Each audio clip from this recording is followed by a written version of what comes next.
Alright, time to explore something new with the Mystic Forge this time. If you watched any of my casual legendary crafting guides, you should know that combining Spirit Shards with tier 5 and 6 materials, or with cores to turn those into lodestones, can save you a lot of gold, or can even make you gold. But there are other recipes that don't involve Spirit Shards at all, and even though they're well documented on the wiki, you rarely hear anyone talk about them. Today, we're gonna be exploring some that have the potential to make you a decent profit, but they do come with a warning. There are rules for you to follow, and if you break them, you might just end up losing some gold. Our main ingredient will be miniatures. Whenever you open a blackline chest, you get a guaranteed statuette, a guaranteed item which rotates every few updates, and 2 or 3 random items. Some of these guaranteed items are mini pets, and they're part of a rather costly achievement that when completed rewards you with some achievement points, miniature claim tickets, and a few blackline keys. Recently, one such miniature on rotation was the yellow jackal pup, of which you need quite a few to finish the achievement, and some people don't want to bother with these, so they choose to buy them on the trading post instead, and that's where we come in. Let's take a closer look at the mini aqua jackal pup, which will showcase you how much you can make as well as the various pitfalls. To craft a single aqua version, you will need 61 of the yellow ones and 136 unidentified dice. How much gold you can make starts with how you acquire them.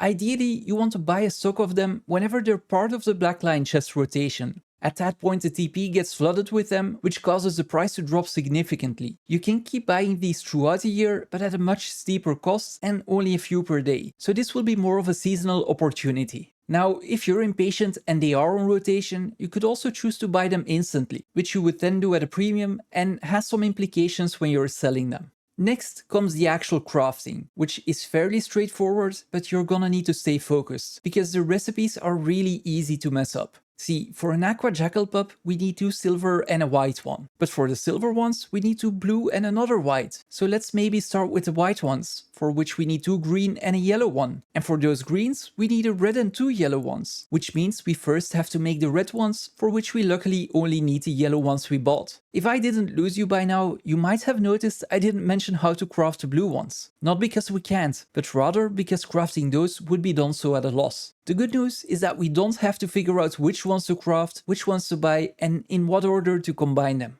Instead, we can rely on GW2 efficiency to do the work for us. Their crafting page will let us know exactly which ones and how much to buy, and will guide you through the various steps. This then brings us to selling them. If you've taken a patient approach and use buy listings, you actually have the luxury to check which miniatures yield the most profit, forge those, and instantly sell them for a quick buck. If you want to maximize your goals, or if you were impatient and you bought all of them instantly, you will need to list them instead. Much like when buying them, sell listings fill fast during the time they're on rotation, but slows down to a crawl once they're gone, until the next time they're included again. This last bit might sound annoying, but it doesn't have to be, because once they go out of rotation, you can actually often instant sell them at a higher price than if you were to list them when they're available in the chests. You could even sell them at a multiple of that price when you list them after they've been removed, but in that case, you should be prepared to wait for a couple of days or maybe even weeks. There is a theoretical optimal way to buy and sell them, but that would mean we don't take the amount of gold we have into account or the amount of time we might be willing to wait. So instead, try to figure out what works best for you. I used the jackal pups as an example, but at this point, they're far from the only minis on rotation. There are currently 8 different ones, so whenever the raptor or griffon or maybe even the Shiba Inu is included in the next chest, you'll be able to apply the exact same logic and make gold with those. The mini itself doesn't matter as much as long as you understand the logic behind them.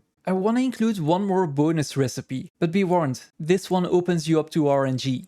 Players who want to finish one of the miniature achievements will eventually need a Steam Hulk, Minotaur and Steam Rider. All 3 are the random results of combining twisted miniatures. 2 of those can be instantly sold for a decent profit. But if you end up with the Minotaur, your only option will be to list them. Unless you like selling at a loss, that is. You will eventually sell them, but it will take you a couple of days. So again, try to be smart when you're buying and when you're selling. Much like everything else on the trading post, this can be incredibly profitable, but only if you're patient and you don't mess up the recipes. I've made lists in GW2 efficiency for each of the minis so that you can easily check which ones to craft for the most profit. I'll link them in the pinned comments, but you can also find them on my Discord server, so feel free to join if you haven't yet. And you know what to do next. Like, comment and subscribe.